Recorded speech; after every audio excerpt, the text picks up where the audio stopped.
Vandeyam Shri Guru Shri Juta Padakamalam Shri Guru Vaishnavamscha Shri Rupam Sagrajatam Sahagana Raghunathan Vitam Tam Sajivam Sadvaitam Savadutam Parijana Sahitam Krishna Chaitanya Devam Sri Radha Krishna Padan Sahagana Lalita Sri Vishakhanvitamscha Om Jnanatimirandasya Gyananjana Shalakaya Chakshurunmilitam Yena Tasmai Sri Gurave Namah Sri Chaitanya Manobishtam Stapitam Yena Bhutale Swayam Rupa Kadamayam Dadati Swapadantikam Nama Om Vishnu Padaya Krishna Pristhaya Bhutale Srimate Bhakti Vedanta Swami Niti Namine Namaste Saraswate Deve Gauravani Pracharine Nirvishesha Shunyavadi Paschatya Deshatarine Vanchakalpatarubhyascha Kripa Sindhubhya eva cha Patitanam Pavanebhyo Vaishnavebhyo Namo Namah Jai Sri Krishna Chaitanya Prabhu Nityananda Shri Advaita Gadadhar Shri Vasadi Gaura Bhaktavinda Hare Krishna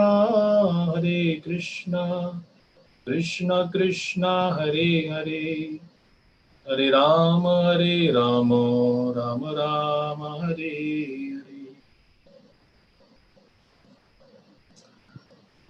So I would like to thank all of you for inviting me on your virtual Sangha program here, and very fortunate to be of some service to all of you. I have been instructed to share some thoughts on Prahlad's prayers, and that's what I will do from the beginning of chapter. This is 7th canto, 9th chapter. For those of you who would like to go deep into this subject matter, the chapter is entitled Prahlad pacifies Lord Narasimhadev with prayers. And the situation is as follows. Lord Narasimhadev has already advented. In fact, just after the next Ekadashi, we shall be having Shri Narasimha Chaturdashi. Lord Narasimhadev appeared 3 days after the Ekadashi, and that's why it's called Chaturdashi. Ekadashi is 1 after 10, 11, and Chaturdashi is 4 after 10. Chatur is 4, Dasha is 10. The 14th day. Why did Lord Narasimha appear? And that too as Nara, human-like looking form, and Simha. Simha is a lion. So he's called Narakesari, Narahari, half man, half lion, and which certainly defies all kinds of norms, all kinds of the usual material experience. This material world, we see humans and we see lions, but we don't see half man and half lion. And there is a big, deep secret, there is a big, deep reason behind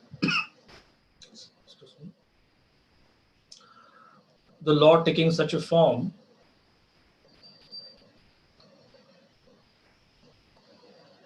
One way to see it is because a demon like Hiranyakashipu became powerful, therefore the Lord appeared. and which would make a little bit of a philosophical point, that can a demon decide what Krishna should do and what he should not do?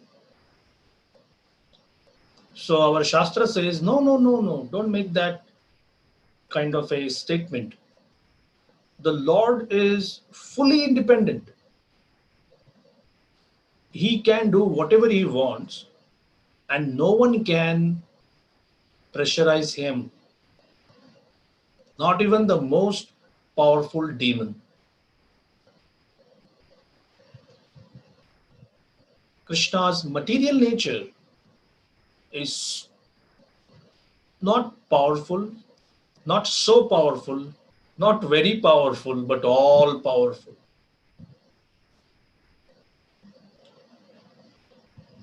Whenever I used to read Srila Prabhupada's purports and would come across the statement that who is man? Man cannot do anything. We may think we are all powerful, or we may think we have science, we have scientists, we have this, we have that, or don't trust this material energy. At any time, Prabhupada used the word cataclysm. Anytime something so big can happen, it can upset the whole order. And to be honest, I used to doubt sometimes, think that, hey, Prabhupada he's a sadhu, he has to speak uh, in a way that we should have faith in the spirit, not in the matter, material science or whatever. We have people coming from such elevated materialistic backgrounds, engineers, doctors, lawyers, scientists, people who have made huge amount of money by successfully manipulating matter here in this material world. Well, today, one small thing which hardly people are convinced whether it is alive or not alive, whether a virus is a living being or a virus is a inactive protein which becomes activated when it comes into a host material body. But how come it is so aggressive? How come it is not yet uh, in the grasp of some material trap? And more than anything, how is it so powerful that it can kill thousands and thousands of people, and basically not in the materially impoverished areas of the world, but in some areas where the highest kind of medical care is available? Is it like there are so many theories floating around, and I don't want you to unnecessarily waste your time on that. But can't we understand this one thing, that material nature is all powerful? So this all powerful material nature, Srila Prabhupada explains, can easily take care of a million Hiranyakashipus in a moment. Just see this argument. The Lord is the Paramatma in everybody's heart. And if he decides to walk away, how can the soul remain in that body? The super soul is the supporter. So all Krishna needs to do to kill a particular Rakshasa like Hiranyakashipu, Hiranyaksha, Ravana, Kumbhakarna is just walk away from the body. That's it. The demon is dead. But no, Krishna doesn't do things in this kind of a crude way. He also shows his love for his devotees. And friends, this is the real reason that Krishna chooses to appear. He fought with the demon. It was a cat and mouse kind of fight. The cat doesn't kill the mouse immediately. It pounces upon it, leaves it. The mouse runs away. Again, it pounces upon it. So Hiranyakashipu is killed, and seeing this anger is so, I don't know what to call it, massive, enormous, huge. It is on a cosmic scale. This anger of Hiranyakashipu is roaring, "Ah!" And obviously, here's a case of a father trying to kill his son. There is no question of any affection here. Prahlad, you are my son, but you are not obeying me. And that is reason enough for me to kill you. All his life, Hiranyakashipu got what he wanted. Really? Getting what you want? Isn't that what we are after also? Having that our goal? I just want what I just want to grasp what I like. To the extent we feel that in this material world, we also have a right to get what I like. Our Shastras warn us. To that extent, our behavior is not like not like Prahlad, but like Hiranyakashipu. Of course, for supporting a family, you need to have an income. You need to have a job, business, dharma, artha, kama. We need to do that. But when there is a fine line and we cross it and we go in the realm of just trying to achieve whatever you like, and most importantly, we are not in the association of Vaishnavas who can guide us, then we are treading into dangerous territory where the predominant thought is of someone like Hiranyakashipu, that just aim for the best in whatever. When it was tapasya, he did the best tapasya. When the tapasya was over, he aimed for the best of boons. I don't want death either in daytime or in nighttime. I don't want death above or below, by astra, shastra, by weapons or anything. I should not be killed by a human being, a demigod, a siddha, charana. In fact, he told Brahmaji, I should not be killed by anyone whose body is created by you. Just think about it. This is the demoniac way of understanding that if Brahma is a creator and he has created everybody's body, and if I get a comprehensive, you heard the word comprehensive in insurance policies, comprehensive policy, it covers everything. So Narasimhadev, Hiranyakashipu was thinking that there cannot be anyone who is not created by Brahma. And therefore, if Brahma himself tells me that none of the created beings who are created by me can kill you, that's it. I am covered. So when he saw Narasimhadev, he had this feeling that hey, this creature also has to be created by Narasimhadev. And he doesn't know that this Narasimhadev can support millions of Brahmas in millions of universes. So basically, the Narasimha appearance Leela tells us so many lessons on so many counts. So Prahlad was saved by Narasimhadev. Once I heard a class by Srila Prabhupada where he said that when Prahlad was asked, would you like to ask for a boon? And Prahlad, although 5 years old, and he has not written any books on Shastra, he has not given any classes, he's not having a following of millions of Facebook friends or YouTube likes, or I mean, Facebook likes, YouTube friends, or whatever. He said, my father, this Asura, the best of the Asuras, Look at the list of boons he wanted and he got, and he was still unhappy. So, do you think I can ask any other material boon and be happy? Impossible. I can get the boon, but not happiness. And this is what is problematic with society today. You want that degree, work hard. If luck is with you, other factors are okay, favorable, you may get it. You want that job, you want that particular status, you want so much of money, you want all the things which you say you want.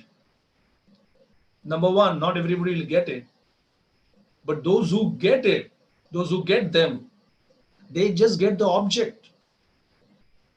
The satisfaction is a different story altogether.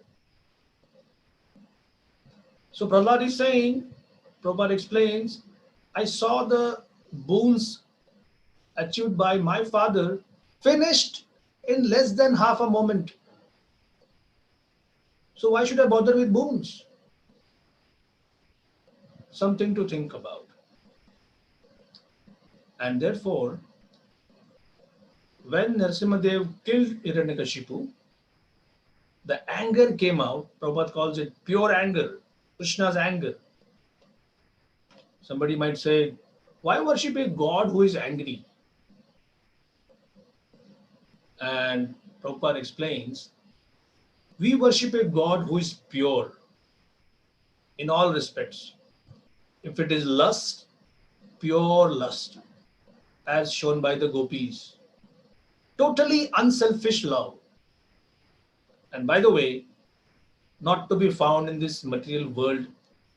Even half a gram of it is not found anywhere. All you see here is lust, but material lust. So therefore, although it is called lust, the gopis' love is called lust. It's not actually lust. It is totally unselfish. Similarly, anger, this is pure anger and therefore worshipable.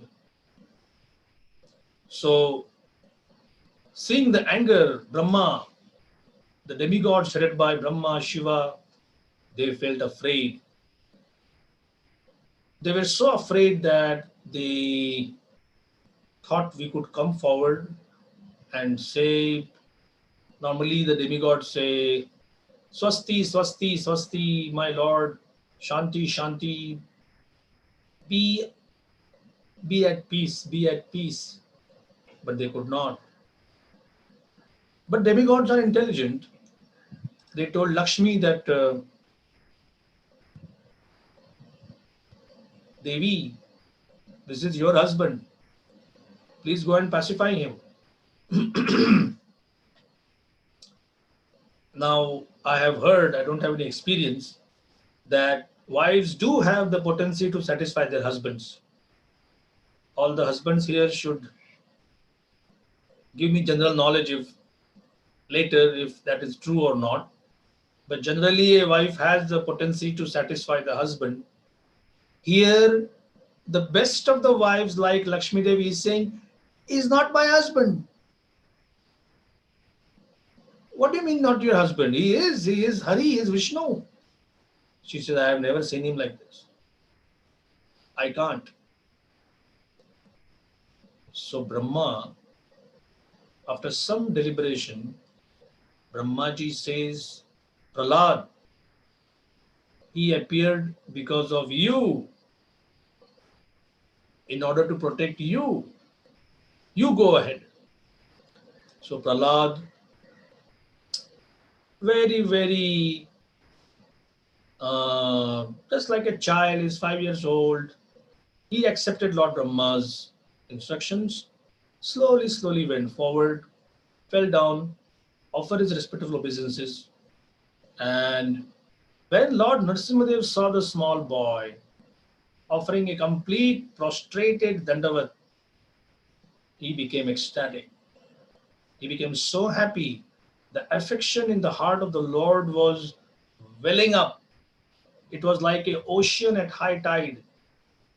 Raising Prahlad, the Lord with his two hands raised him and placed his lotus hand on Prahlad's head.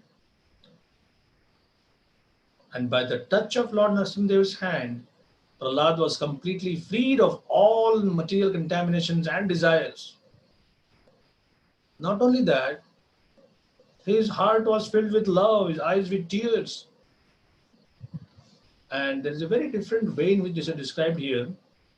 He could capture the lotus feet, tat pad padmam, ridi, dadhau. We say that, Prabhu, I bow down at your lotus feet. That is good. That is part of sadhana bhakti. We should do that. But here, Prahlad could capture the lotus feet of Narsimhadev. Tatpada Padmam Ridhi Dadhau. They fully manifested in his heart.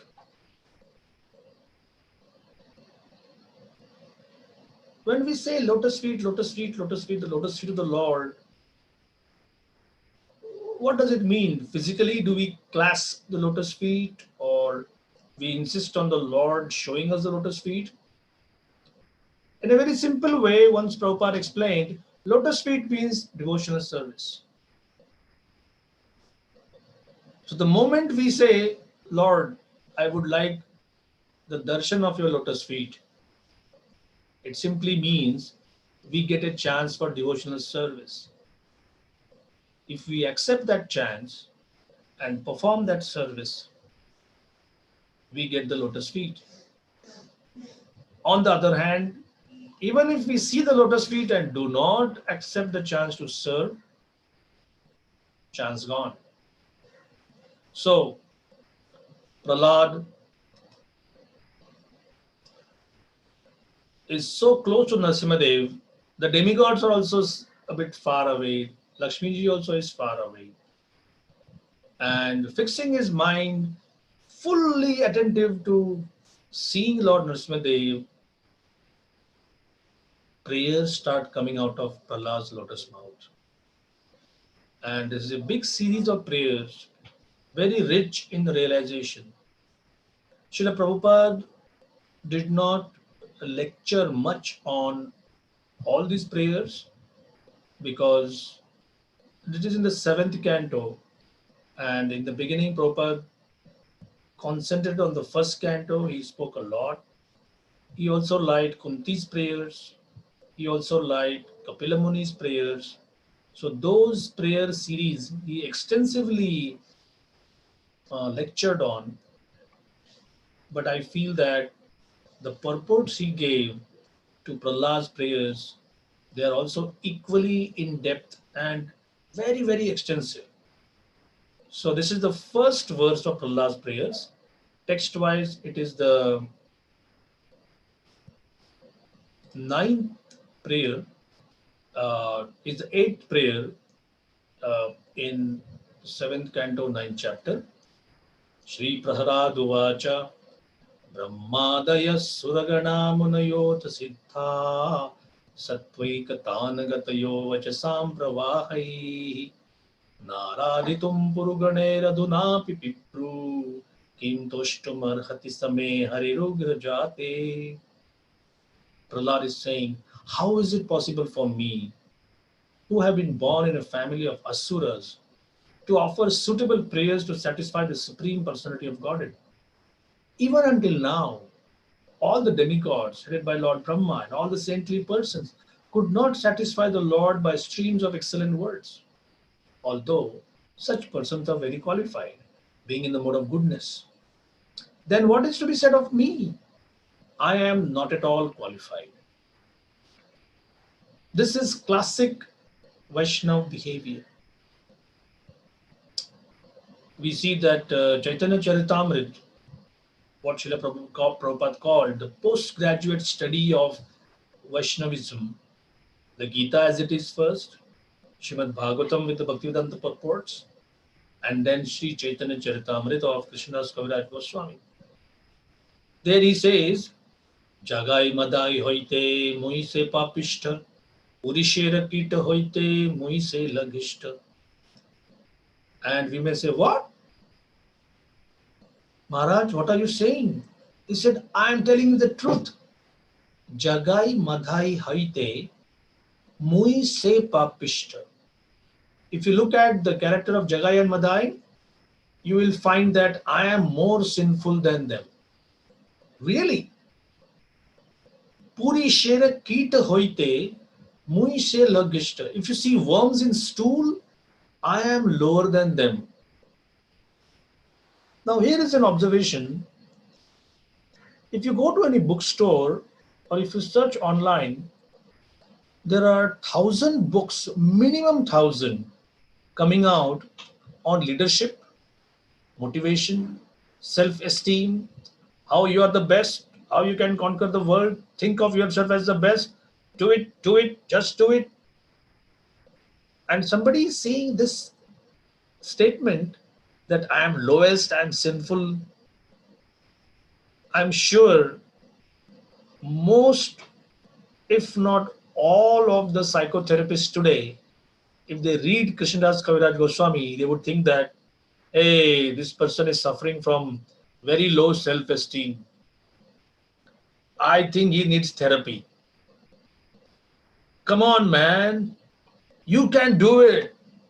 Look at Steve Jobs, look at Bill Gates, and look at blah, blah, and blah, blah. And you just set a goal and you can achieve it. Well, we have news for you. Krishnadas Kaviraj Goswami is not a psychotherapy case. He is not suffering from low self esteem. He is experiencing a very high state of being in such close connection with Krishna that this statement comes because how Krishna is elevated and how much more I need to go. This has nothing to do with his achievements in this material sphere.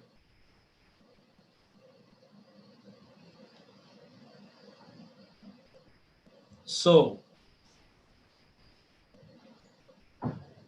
we need to be intelligent in understanding how do we taste the mood behind every prayer. Every prayer in Bhagavatam has a particular taste. And the more we chant our rounds properly, the more we serve the devotees, we stay in the association. It all depends upon our hearts becoming purified to understand the essence of these prayers. Prahlad technically is a demon, is an asura. But does he exhibit any behavior of an asura? No. But he calls himself Ugra Jate in this first prayer which we are discussing.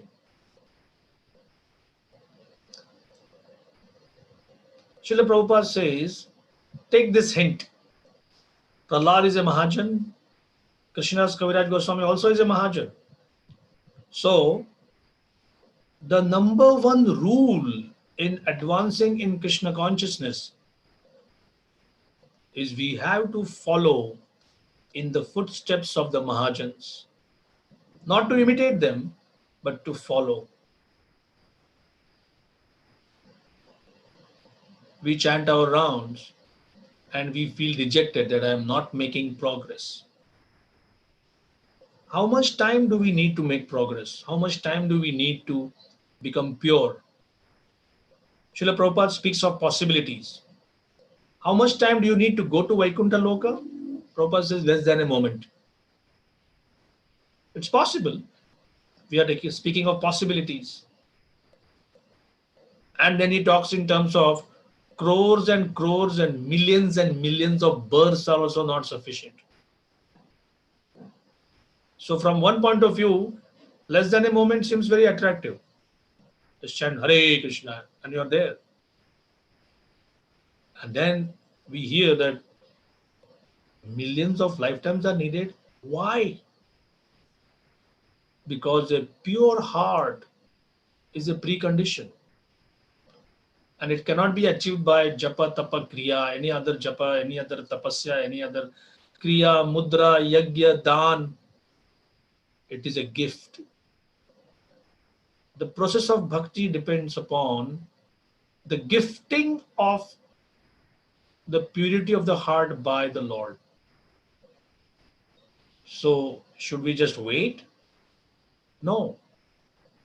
In the Bhagavad Gita, Arjuna is being showed that all your enemies are killed by me. Just see, none of them are alive. So we may say, hey, that's good. If Krishna is the doer, Krishna does everything. What am I supposed to do? And then Krishna is telling Arjuna, now you fight.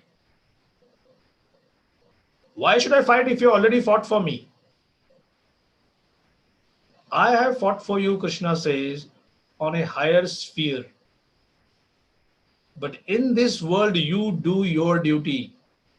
You have been given resources, you have to fully use them. So, purity of the heart is bestowed. Bhakti is a grace.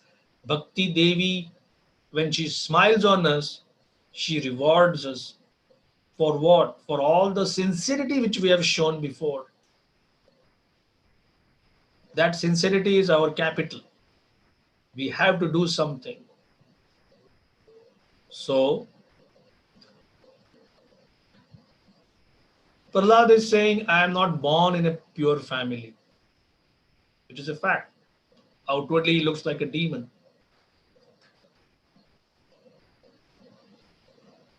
Prabhupada is saying here, one should not be falsely proud of his Vaishnava qualifications. What are Vaishnava qualifications? Well, we could be temple presidents, we could be department heads, we could be preaching, we could be having disciples, we could be having so many things. But pride can come even if we are spiritually potent. It is said that, oh, he's so humble, he's proud of it. That's a possibility. That because I am special, because I am sincere, Krishna is rewarding me. So, the antidote for this kind of feeling is given in the Shikshastika prayers of Sri Chaitanya Mahaprabhu. Trinadapi sunichena tarorapi sahishnuna amanina manadena kirtaniya sadahari. Here the goal is kirtaniya sadahari, to chant Hare Krishna always, to preach always, to spread the glories of Krishna always. If that is your heart's desire, then four things are needed before that. A thinking process which keeps you in a state of mind that I am lower than the blade of grass. Second, I need to be more tolerant than a tree. Third, I should not be expecting any respect from others. And I have confirmed this with others, my own personal experience. Sometimes the toughest of the four is the fourth one, to give respect to others. I'll just dwell on this point and then we'll take any comments or questions. That is the last point for today. This is the last point in Prabhupada's purport to the first prayers also. That one should be aspiring for this qualification. Trinadapi sunichena. This also has connection with Krishna's Kaviraj Goswami saying, I am lower than this, I am lower than that. More tolerant. Husbands have to tolerate wives, wives have to tolerate husbands, parents have to tolerate kids. The subjects have to tolerate the government's nonsense. Tolerate we must. There is no escape from that. But like a tree, the tree does not withdraw its shadow even from a woodcutter who has come to cut it. There's an old Sanskrit example of some woodcutters coming to cut a tree, It was summertime. They were tired, so they rested under the tree. Just imagine, they are taking rest in the shade of the tree, and after an hour or so, they start cutting it. The tree does not withdraw its shadow or its facilities from somebody who's even come to cut it down. Nina, not expecting any name, fame, recognition. My name is not mentioned, my name is not taken as a big senior person or whatever. Maybe, possible I can tolerate that. But you know something? If I know somebody is not really interested in giving me that recognition, but when it comes to speaking about that person, that too in public, I have to be enthusiastically seeing the good things. So, Manada, give that positivity, give that recognition to even those who may not give you. So, first is the feeling of oneself lower than even a blade of grass. Secondly, to develop tolerance. Both are extreme examples, I can assure you. Third is not to expect, that is fortifying our mind, strengthening our mind to not be carried away by not getting any recognition. Possible. We may fret and fume and hem and haw and beat a pillow or whatever in the privacy of our bedroom. Why didn't he take my name, or why my name was not mentioned in this particular journal or magazine or this or that? But to give somebody that respect, very difficult. I'll end with a small anecdote from ancient Vedic history. Vishwamitra Muni is born a king, and somehow he gets attracted to become a rishi. Very difficult. Kshatriyas have a difficult temper, difficult mindset, different mindset, not difficult. And these Kshatriyas want to become a Brahmana. So he became a rishi. He gave up his kingdom, started meditating, and then Menaka came. He fell down to lust. He got up again. Again, he started doing tapasya. Rambha came. He made her into a stone. Each of these incidents made him see all his pious credit, Brahma Tejas, reduced to zero. Again, he bounced back. Now he was just so close to become a Brahmarshi, but Vasishtha Muni was the one who was not agreeing that, no, I don't think so. This person is not qualified. So privately he would be angry, publicly he would be doing tapasya. And one day Vishwamitra Muni actually came to kill Vasishtha Muni. Just imagine if that would have, he would have done that, it would have been the end of all his piety. But the anger that why he is, it's like one guy not putting his signature on a campaign petition, and that would make you something big. All your anger naturally is focused towards that one person. So it was night time.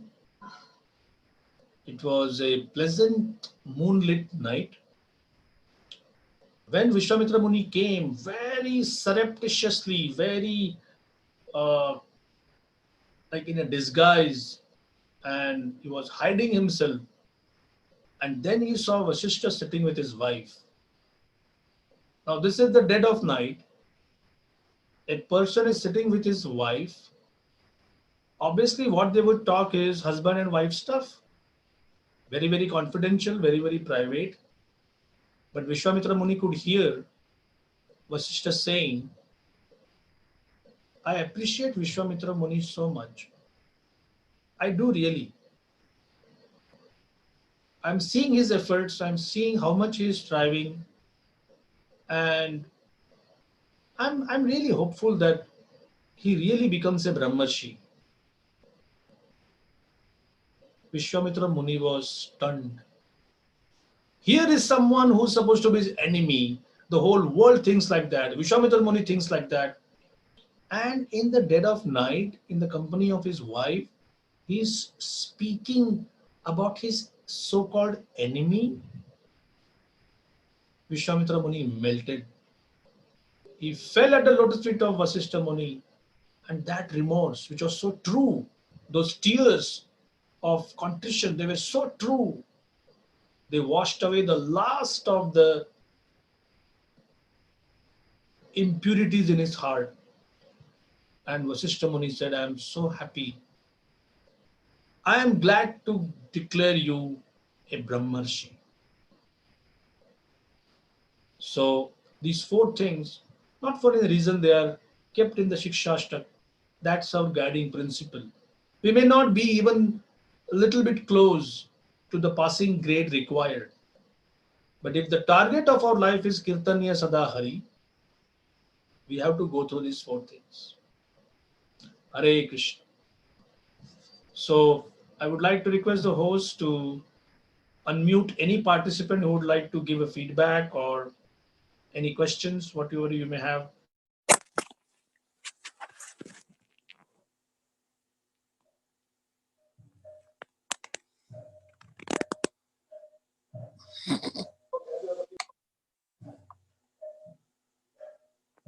Hare Krishna. Devotees can unmute themselves, and if they have any questions, please go ahead.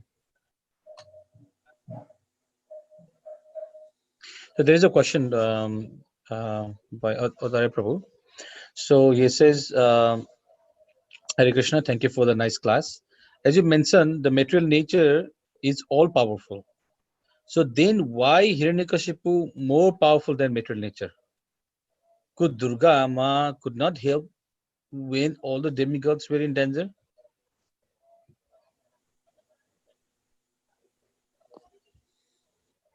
Shyamananda Prabhu, we can unmute. I think you were muted.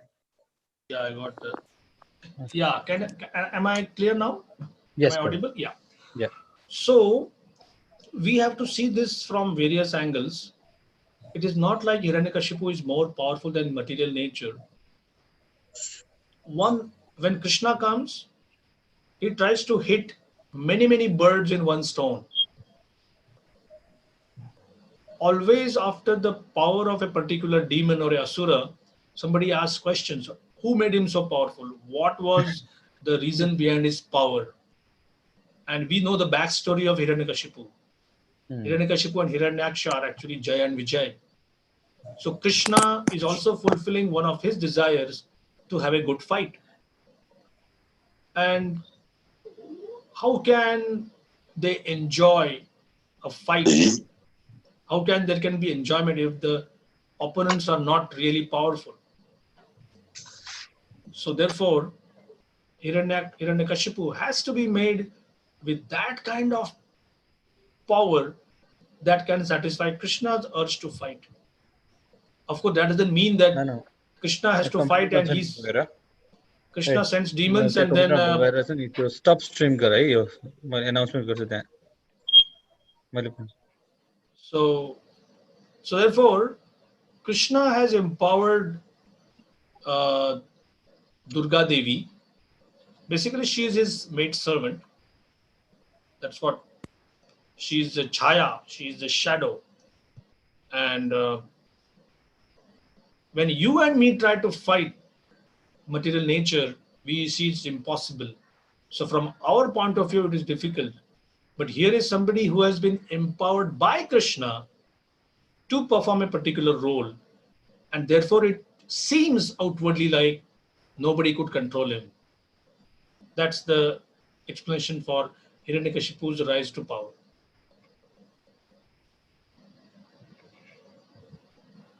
Any other questions?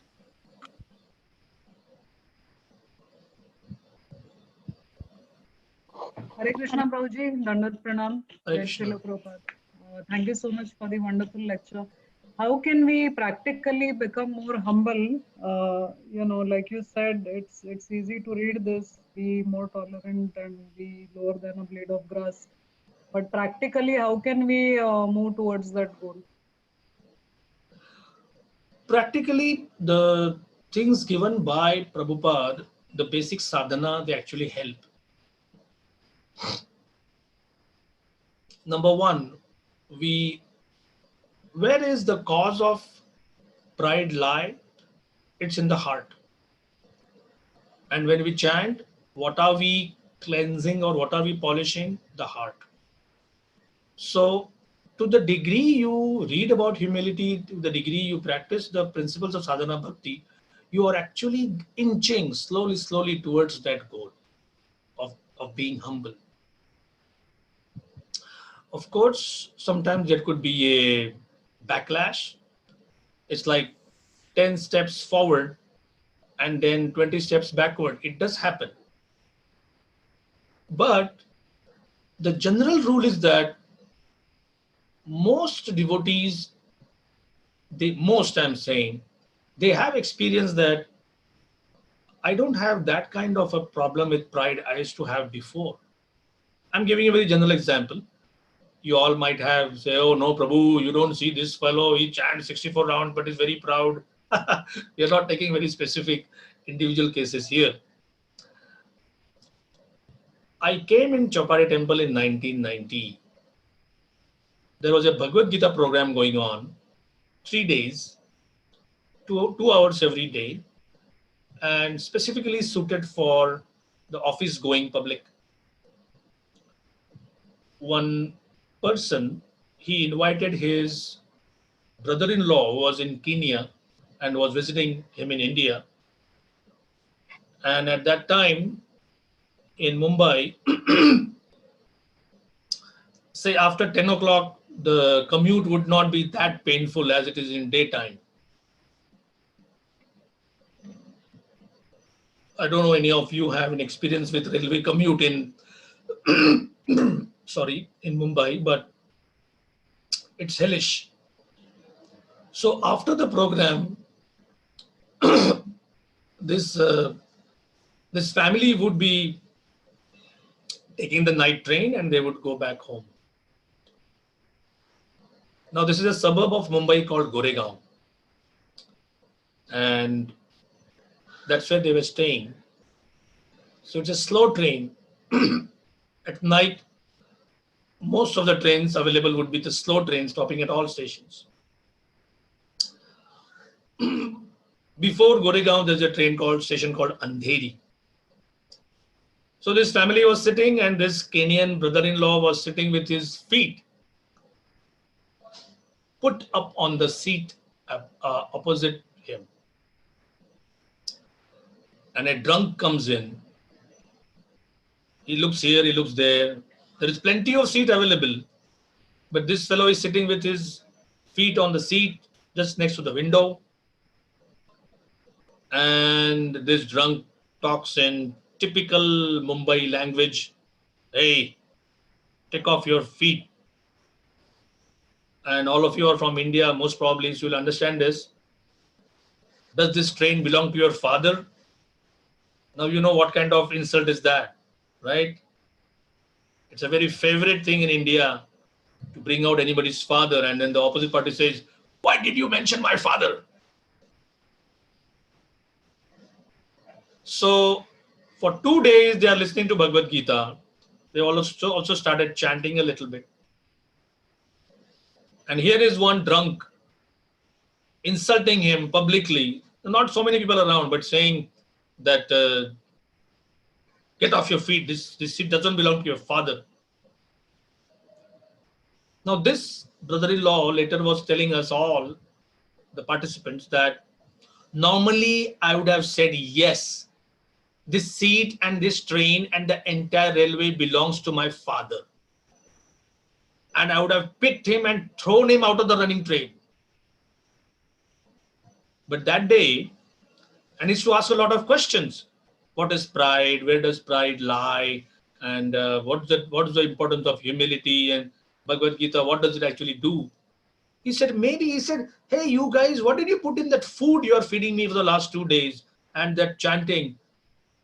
I became completely different. I looked at him and said, oh, I'm sorry. I took out my handkerchief and I dusted the seat in front of me as if my shoes have polluted that seat.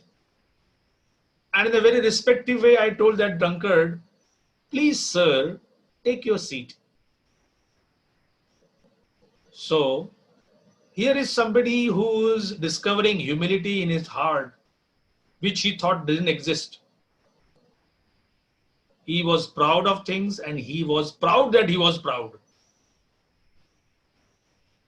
And he's saying, I don't know what happened. That was not the real me.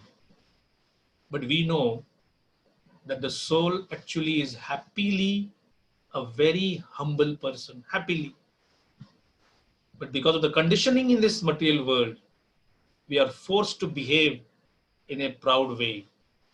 That's the Asuri Bhav, which Krishna explains in the Bhagavad Gita. So the more we practice, as you rightly said, it is difficult to be humble. But Mataji, that's the target.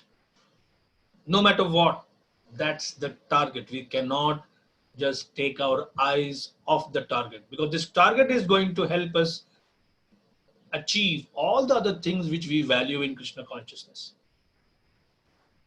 Is it okay? Yes, Prabhuji. Thank you. Thank you. Hare Krishna, Prabhu. Dandavat Pranam. Hare Krishna. Am I audible? Yes, Prabhu. Yeah, thank you so much for wonderful class and so much personal realizations you shared here. Um, simple question. You mentioned in the class that low self-esteem. So most of the common crowd thinks like when you talk about the humility or you talk about those soft words, then like the lower than the worm in the stew, people think that this person is really crazy or does not know how to respect themselves. So there is a difference between a person who, like, devotees understand it, non-devotees depends, they may or may not understand, and some might actually take the other route and may start taking misuse of your situation or the language. So what is your opinion how one person should deal with the character, like stay in the humility but still not become the victim of the lower self-esteem? Very good question, Prabhu. Thank you so much for asking it.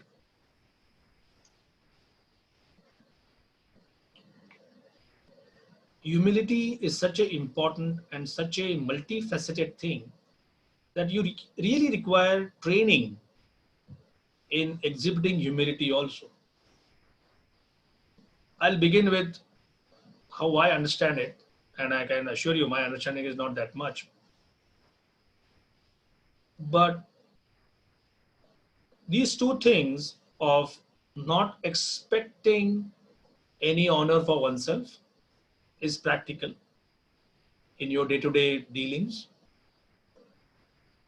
Giving respect to others, also difficult but practical. Now, devotees have this kind of all or none kind of thinking process, that when we say humble, we have to be humble in your bathroom, in your bedroom, in your drawing room, in your car, in your commute, in your business, in your boardroom, everywhere. No, no, no, no. That's not the point. Once Narad Muni preached to a snake, and the snake became a Vaishnava. And the whole village came to know that, hey, this snake now is chanting Hare Krishna and is offering his food, whatever, and is not doing anything, any violent things. So from the next day onwards, people started experimenting whether this snake is actually humble or not. So some kids started throwing stones. Some started poking him with sticks. In a month, his life was completely miserable. Narad Muni came to meet him and he just thought, I'll ask my disciple, how are things? And he said, Maharaj, life is hell. What happened? He says, you told me I should be a Vaishnava? And Narad Muni said, yes, I did.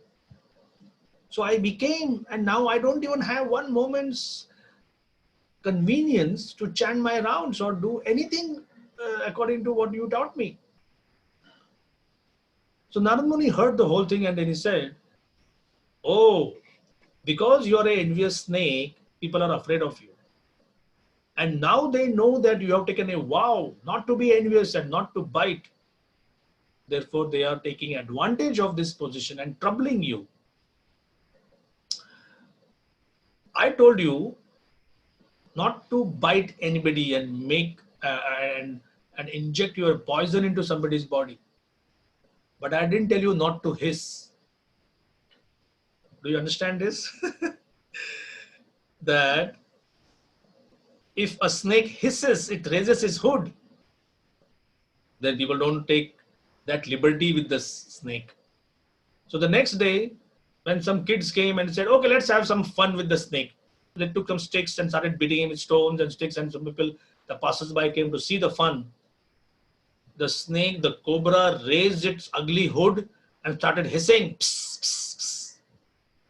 And they said, hey, run, run, run. This fellow is not a Vaishnav. He can actually bite. So the snake had to put an external mask of being envious in order to protect his humility. Sometimes devotees have to do that also, especially in dealing with outsiders. So you need to be intelligent. When it came to reporters asking Prabhupada about how many branches you have, how many people you have, Prabhupada would give a very, very, what you would say, a bombastic kind of reply. Oh, we have enough. We have thousands of devotees. We have millions of dollars in assets. Prabhu, have you been to the Juhu temple, Radha Ras Bihari? Anytime you have heard of the Juhu temple? Yes? Okay. Now the Mumbai project was one of Prabhupada's favorite projects. And he knew that Mumbai businessmen are proud. So there is a conversation where Prabhupada is telling them, I don't need your money. Who cares for your money? And how much money can you give me anyway?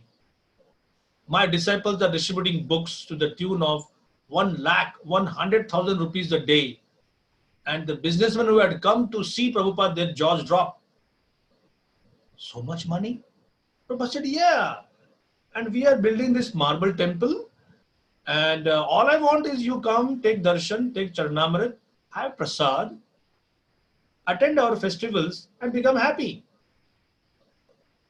My God, this kind of a proud, bombastic statement really hurt their egos so much, because they were accustomed to sadhus coming and groveling and begging at their feet. That, sir, my dear sir, please give me 2 chapatis. And I can assure you, you will go back to garden and I will be subsisting also. And Prabhupada was not taking that kind of route to preach Krishna consciousness. And the same Prabhupada in Paris, when he gave a class, and he found that students were agitating, shouting, because the communist movement was kind of inciting the students at that time, 1970s. And Prabhupada said, what are they shouting? They were all shouting in French. And the disciple came and said, Prabhupada, they are saying, if you are a spiritual person, why you need to sit on an elevated Vyasasana? And Prabhupada said, oh, that's what they are envious of me sitting on a high seat. And he said, remove this high seat. And Prabhupada gave a class. He talked about the 4 orders of society. He said it's a must. Just like in a human body, there is a head, arms, belly, and legs. Is it not natural? So all the Vedas are saying is, have this kind of a natural system for the society's body and people will be happy. And a person asked a question. So Swamiji, you asked about first class, second class, third class, fourth class. What class are you? And Prabhupada said, 10th class. So Prabhupada exactly knew, my point is, Prabhupada exactly knew when to be humble and then speak humility, and when to be humble and speak reality. You need to have that intelligence. If you wrongly use material pride in front of Vaishnavas, that's a huge mistake. And if you use Vaishnava humility in front of materialistic people, that could also be a mistake. So learn the science, learn the skill, and that will help you make progress. Is that okay? Yes, Prabhu, that's definitely wonderful answer. Just the extension to that one more point. There are situations we do encounter devotees in the work environment, but in the normal attire, we don't recognize they are devotee, and come to know after a couple of interactions they are devotees actually.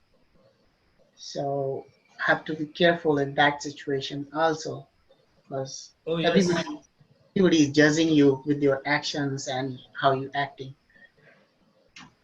There should be a default setting where you give a kind of respect to each and every person. I read a very surprising verse in the 11th canto where Krishna is telling Uddhava, you are supposed to offer obeisances, flat obeisances on the ground, even to an insect. Even to an ant, we are supposed to offer that kind of respect. Just see. Nobody's telling you to do it every day, but that's the quality which is desired. So there should be a default setting of respect to everyone, and then depending upon the behavior exhibited by someone, you deal with them accordingly.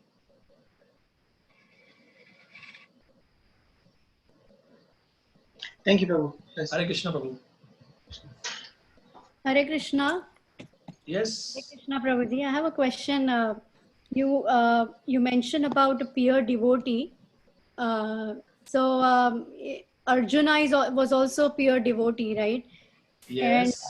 And being a peer devotee, he also fought against Kauravas, which was also his duty to fight, right? Yeah.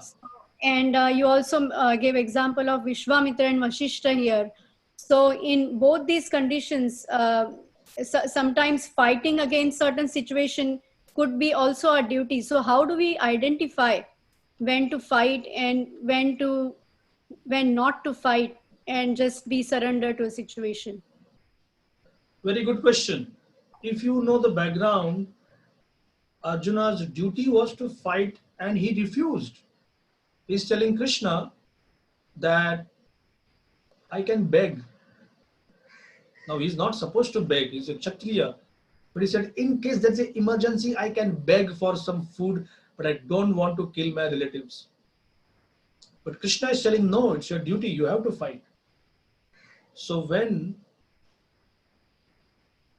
Krishna personally orders,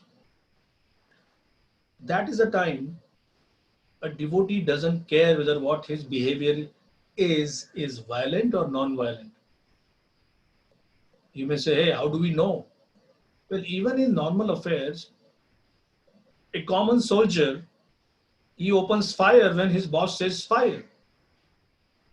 He doesn't say why or not now, not today. Today I'm in a non-violent mood. No, the soldier has to fire. And let's say the firing is so much that the soldier is enjoying it, and after 2 hours the boss says cease fire, cease fire. The soldier can't say, but I'm enjoying it, I'm actually liking it. No. So you and me have to be like the ordinary soldier. We have our authorities and they order us. So therefore, Arjuna is a warrior, therefore he's told that his duty is to fight. But you and me are not warriors. We are not told to kill our relatives. We have our duties, and that we perform them with this kind of attitude which Arjuna developed. Nashta moha smutir labdha tvat prasadad maya chuta. Sitosmi gata sandeha karishye vachanam tava. That is a practical thing which is recommended for you and me. That if you are a housewife, do your duties as a housewife. If you are a parent, do your duty as a parent. If you are supposed to cook for Krishna, cook for Krishna. Dance for Krishna, dance for Krishna. Within the realm of those duties, while performing that, if there is any hinsa, if there is violence, Krishna says, I will protect you from that. Was that your question as to how you do our duty? Yes, I mean, in a situation, when there is a situation, then how do we know whether to retaliate or whether to surrender or just to remain, quiet? Yeah, but By default setting, if you and another Vaishnava or a devotee have some dispute, then the default setting is you don't retaliate. Default. But then things become worse. So you open your heart to someone whom you trust. And if that person, on the basis of Guru Sadhu Shastra, says you retaliate, so now you have consulted someone. You are not doing it because you have a revenge attitude, but that is the right thing to do, and then you do it.